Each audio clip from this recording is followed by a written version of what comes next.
Welcome to my Kengan Nitoku vs Kengan Ashura fighters video. Let's begin. Starting out with his height and weight. His weight is 86 kilograms and his height is 181 centimeters. Pretty much the same size as Ashura Oma for comparison. I don't want to spend too long explaining his power abilities as I've already done so in previous videos, but he demonstrated that he is one of the biggest tanks in the series with the amount of fire Jins he tanked from Dongchen during his fight. Cosmo states in Omega, "I've never seen anyone who can match Nitoku in hard submissions, either in public martial arts or in the underground, making him one of the best submission or grapplers in the series. He has decent striking, being able to hit Dong a few times throughout the fight, but very clearly is inferior to someone like Dongchen regarding striking, but you know, Dongchen's a striking specialist. His speed would have to be decent if he was able to push pre-Annihilation Tournament Kano to the brink in their fight prior to Ashura, and catch Lu Dongchen many times throughout the fight. And I do think it's very clear if he faced Lu in a Kengan match rather than a Purgatory match, he would have won after getting off 1 or 2 slams,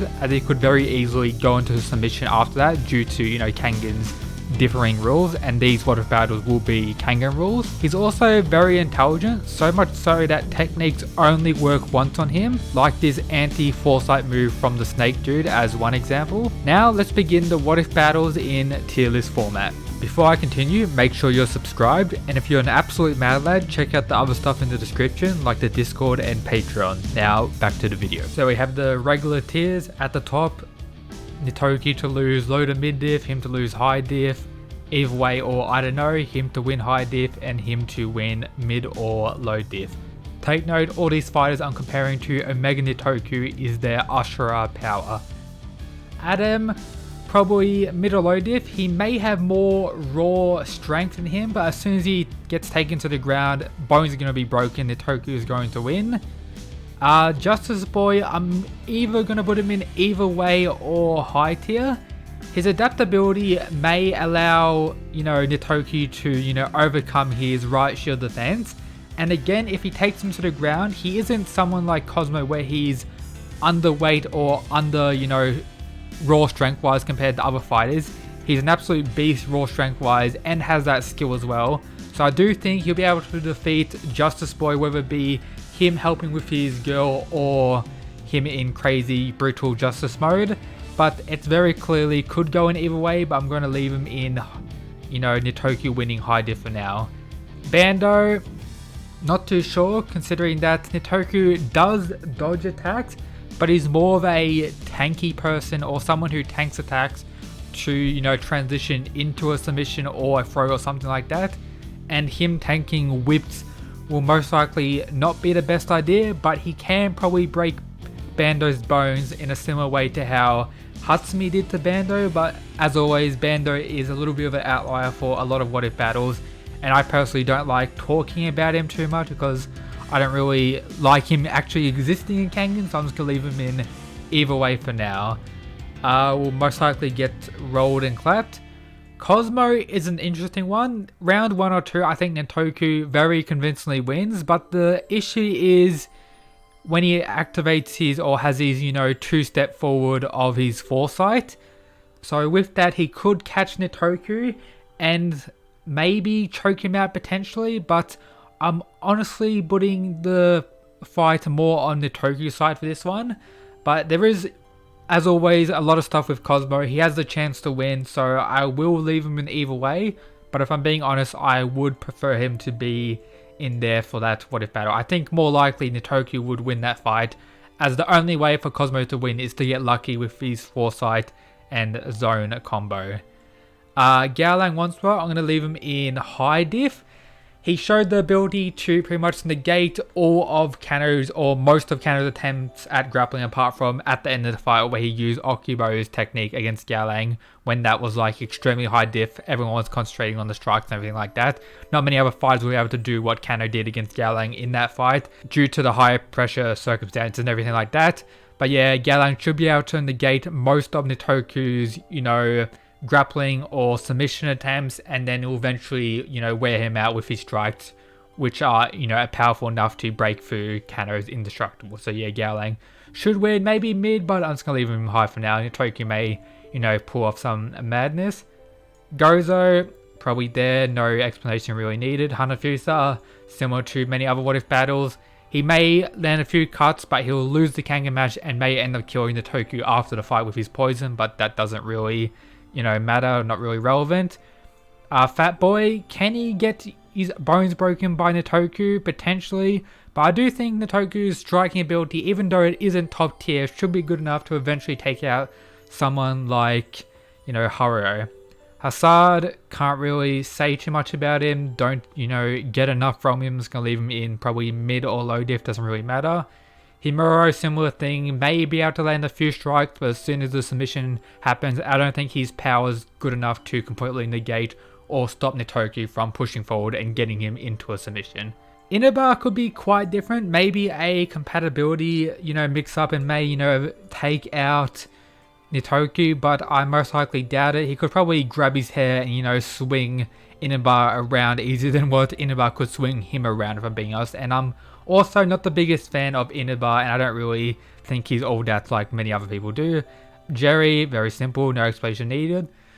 Julius, so if he's going to try and tank a Julius attack, it's not going to go too well for him, so he's most likely going to need to dodge most of them. Nitoku is definitely smart enough to realize it's not going to be a good idea to tank and Julius attack, so he's most likely going to dodge. But even if he does get him into submission, Julius's raw power is this so insane. I wouldn't be surprised if Julius can just throw Nitoku off of him and then snap him in half. So yeah, Julius is probably going in the low to mid range.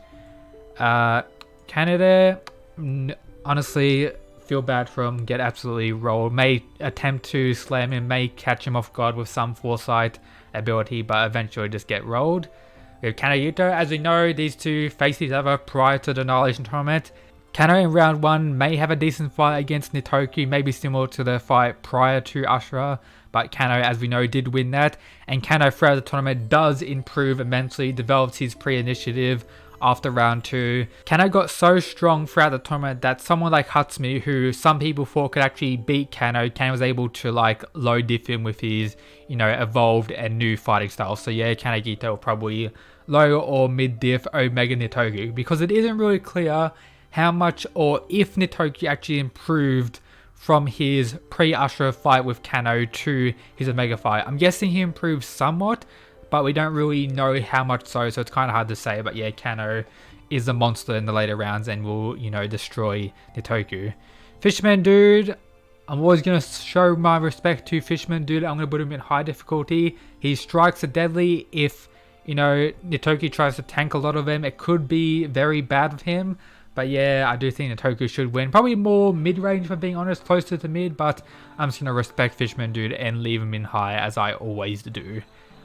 Yeah, Hyozan, similar thing to him, may deal some decent damage, but again, if he's taken to the ground, bones will be broken and it'll be a GG from there. And, Nitoku probably will dodge more attacks than what Seki, or Seki doesn't dodge in general, but Nitoku does dodge.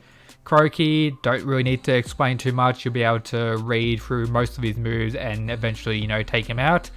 Kiryu is an interesting one. We know, Nitoku's adaptability is, very impressive, so he may be able to negate Blink after seeing it once, but he'll most likely have to receive it once, and receiving a direct Blink once isn't, the best move. It could take out one of his arms right there like it did against Nikado Ren, and there could be GG after that, so I'm just going to give, Kiryu the win for this one. Meguro, I think he'll go in there. Is Nitoku willing to kill Meguro? I would say he probably is. Even if not, he could just break all of his bones where Meguro actually can't move due to his bones being broken.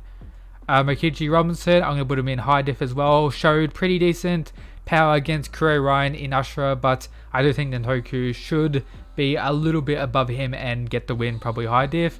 Mutaba, I'm not 100% sure on. I'm just going to leave him in high diff for now. The heart jab could potentially one-shot Nitoku. He does have anti-grappling, techniques like he used against Waka, but Nitoku is probably more skilled grappling-wise than what Waka is. But yeah, Mutaba's anti-grappling techniques should work on most people if they don't completely negate his, arms or fingers from doing anything. Absolutely rolled. Oma, later rounds should be able to roll him. Even round 2 max advance should be fast enough to clap him. Okibo, I think, is a fair comparison to make to Nitoku. We know that prior to, you know, Kano losing, Gowlang was his toughest fight. We know Okibo did fairly well against Kano. Was he pushed to the brink? I'm not too sure, but I am going to say Omega Nitoku defeats Ashura Okibo, but we'll wait to see what Omega Okibo is capable of. I will be guessing that he'll be above Nitoku. Kuro Ryan, probably around here in his, you know, Ashura fighting style. Has insane raw power, has insane speed, may lose like a bone or something, but Nitoku trying to tank various blows on him won't be that wise. He may tank a few, then transition into a submission, but eventually Kuro Ryan will overwhelm him. Ant-Ray probably like here, but Base Ray, I'm just going to leave him. Actually, no, I'm going to leave Ant-Ray in either way if I'm being honest. Oh no, Base Ray, I'm going to leave him in either way. Due to Nitoku getting him into one submission, it could be over right there. Nakado Ren, probably a mid-diff. Rito, mid-diff. Sorta, mid-diff. Pang, I'm probably going to put him in the high range. Same with Seki around there as well. It could be clear that some of these guys could go on the either way, like Saw and Seki, maybe Okibo and Justice Boy, but I'm just going to give Nitoku the win for a purposive or potential power-up he got from after, you know, fighting Kano prior to Ashura, and he may be slightly above people like here. Hatsumi-sen, I do think, should be able to win. Maybe it'll be an interesting fight between those two. I'm not 100% sure on that. I may put him in the either way for being not too sure, but I'm just going to leave him in high for now. And Waka, I'm going to put in there. It'll be similar to Julius. Going to grapple him. He'll easily overpower you, and yeah, there'll be a big rift. And even if he does break a bone, Wakatsuki landing a few punches will end Nitoku. And yeah, this is my quick thoughts on a tier list for Omega Nitoku versus Kengan Ashura fighters. Let me know your thoughts down in the comments. As always, shout out to the people who support the channel via the Patreon. Absolute mad lads. But yep, that's it guys. Peace.